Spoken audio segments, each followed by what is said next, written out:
I just don't think people realize that it can happen to them. I think that's the thing that gets missed. You know, it's easy to slip through the cracks, but once you've fallen through, I think people do not understand that it's nearly impossible to crawl back up through the cracks. It's easier to stay down there. We have a real problem with chronic homelessness in Chittenden County and Vermont. Every single night, Vermonters are sleeping in alleyways, in tent communities. This happens in the wintertime when it's 20 below zero. They're trying to manage every night having a warm place to stay, and when you're focusing on that, you really can't focus on anything else, including your health. If we don't meet their needs, I think we risk more harm being done to individuals and the community as a whole. So I think it's actually in our interest to try to address these needs in a constructive way. I was clean and sober for 24 years. I worked every day, you know, as a mechanic mostly, then the electronics, and then I learned about computers and networks, and that led me to a job in the security industry. People just have to look and see that, in fact, in their lives, those people are there. And understand that they didn't get there just because they made a bad choice, but usually for a wider range of reasons. And we just need to give them a hand to get out of that situation to being, having a more positive life.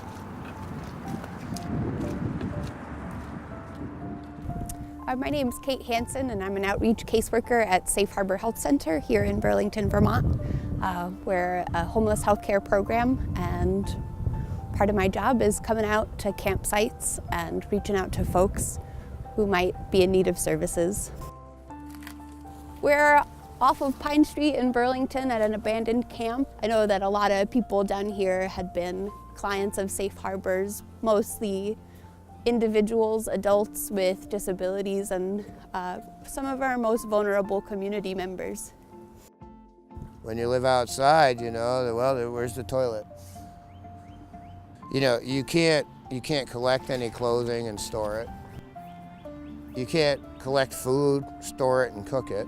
In the emergency department, we see the full spectrum of illness for homeless population, everything from, and it's really cold outside, I don't have a warm place to stay, up through people with medical conditions such as diabetes who are in acute crisis because the place that they're staying, a tent, doesn't allow them to give themselves even simple care things that would prevent them from getting ill. Hugely expensive. At any one time, we can have as many as 20 to 30 patients in the hospital who no longer need inpatient medical care, but there's no safe place to send them. Those folks are going to show up with police, they're going to show up in courts, they're going to show up at the hospital, and their cost is going to be extraordinarily high. Life is, for a lot of the folks here at these sites, is surviving and just trying to get through to the next day. Housing is healthcare.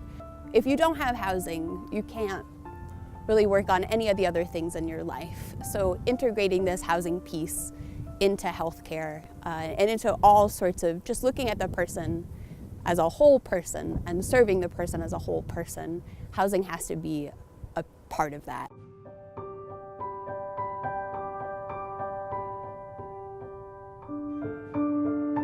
Having a base of operation makes everything else possible.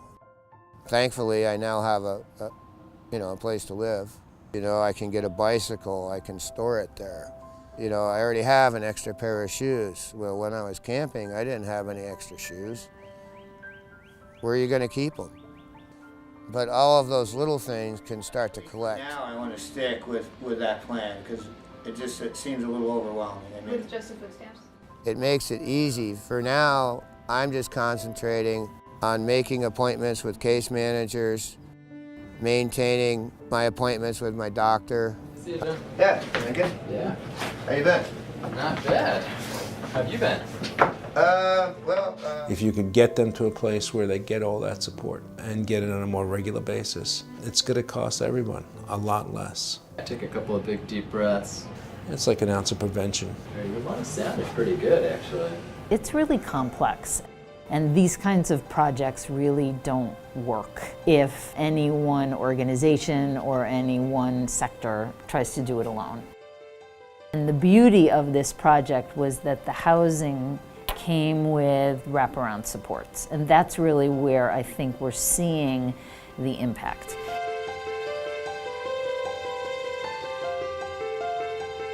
Our work is not done. We will continue to need cross-sector collaboration and cross-sector investment so that we can achieve a goal of really having homelessness be very short, very temporary, and that people actually have safe, stable places to live in our community. More than anything else, it's kind of been a spiritual adventure. Most of the homeless people, one way or another, are just trying to resolve the riddle of their life. Every day you wake up with nothing.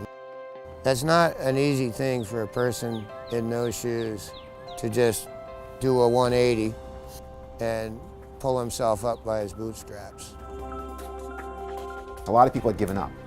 Would just stay out in the tents communities because they had tried in the past and not gotten any success. They know now there are opportunities for people to be housed. They've seen it. They've seen some of their friends get housing.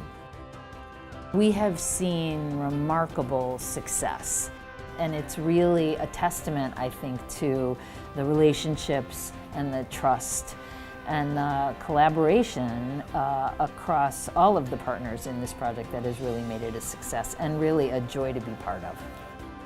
It's a game changer because, having a place to live, I'm starting to feel more secure that this is going to work out for me long term and I'll end up with some part-time work. There's a couple of things I'd like to do.